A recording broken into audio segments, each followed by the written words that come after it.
Hi friends, ಇಲ್ಲಿ ನೋಡಿ ಏನಿದೆ question. Find dy by d x if x equal to a into t square and y is equal to 280 ಅಂತ ಇದೆ, ಹೌದಾ? So ಈಗ first ಏನು ಮಾಡೋಣ, ಎಕ್ಸ್ ಕನ್ಸಿಡರ್ ಮಾಡೋಣ. X equal to a into t square ಇದೆ. ಸೊ ಇದನ್ನೇನು ಮಾಡೋಣ, differentiate with respect to t consider ಮಾಡೋಣ. ಯಾಕಂದರೆ ಟಿ ಅನ್ನೋದು ಏನಾಗಿದೆ, ಇಲ್ಲಿ ಪ್ಯಾರಾಮೀಟರ್ ಆಗಿದೆ, ಹೌದಾ? ಸೊ ಅವಾಗ ಏನಾಗುತ್ತೆ, d x by d t is equal to a ಅನ್ನೋದು ಕೋಎಫಿಷಿಯಂಟ್ ಹಂಗೆ ಬರೋಣ. ಡಿಫ್ರೆನ್ಸಿಯೇಷನ್ ಆಫ್ ಟಿ ಸ್ಕ್ವೇರ್, ಇಲ್ಲಿ ನೋಡಿ ಒಂದು ಫಾರ್ಮುಲಾ ಗೊತ್ತಿರಬೇಕು ನಮಗೆ. Differentiation of x power n ಏನಾಗುತ್ತೆ ನಮಗೆ, n into x power n minus 1 ಇದೆ. ಸೊ ಇಲ್ಲಿ ಡಿಫ್ರೆನ್ಸಿಯೇಷನ್ ಆಫ್ ಟಿ ಸ್ಕ್ವೇರ್ ಏನಾಗುತ್ತೆ ಹಂಗಂದರೆ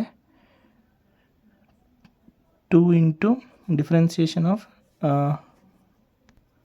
ಟಿ ಸ್ಕ್ವೇರ್, ಹೌದಾ? So 2 into t power 2 minus 1 ಆಗಬೇಕು. Okay, that is nothing but a into 2 into t power 2 minus 1 ಅಂದರೆ t ಆಯಿತು. Okay, so that is nothing but 280. So this is D x by d t. Okay, so ಇದನ್ನು equation 1 ಅಂತ ಕರೆಯೋಣ. So next y consider ಮಾಡೋಣ. Y ಏನಿದೆ, 280 ಇದೆ, ಹೌದಾ?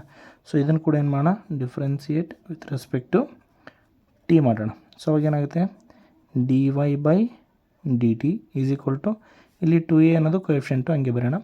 Differentiation of t with respect to t ಅಂದರೆ ಏನಾಗುತ್ತೆ, 1 ಆಗುತ್ತೆ. ಸೊ ಹಂಗಂದರೆ d y by d t is equal to ಏನಾಯಿತು, 2a ಆಯಿತು. ಇದನ್ನು ಇಕ್ವೇಷನ್ 2 ಅಂತ ಕರೆಯೋಣ. ಸೊ ಈಗ divide equation 2 by equation 1.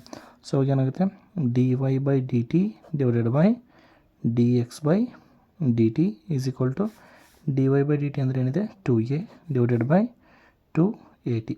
Okay, ಇಲ್ಲಿ d t get cancel. So ಇಲ್ಲಿ 2a ಗೆಟ್ಟ ಕ್ಯಾನ್ಸಲ್, ಇಲ್ಲಿ 1 ಉಳಿತು ನ್ಯೂಮರೇಟರಲ್ಲಿ. ಸೊ ಲೆಫ್ಟ್ ಹ್ಯಾಂಡ್ ಸೈಡಲ್ಲಿ d y by d x is equal to 1 by t ಆಯಿತು. So this is the required answer.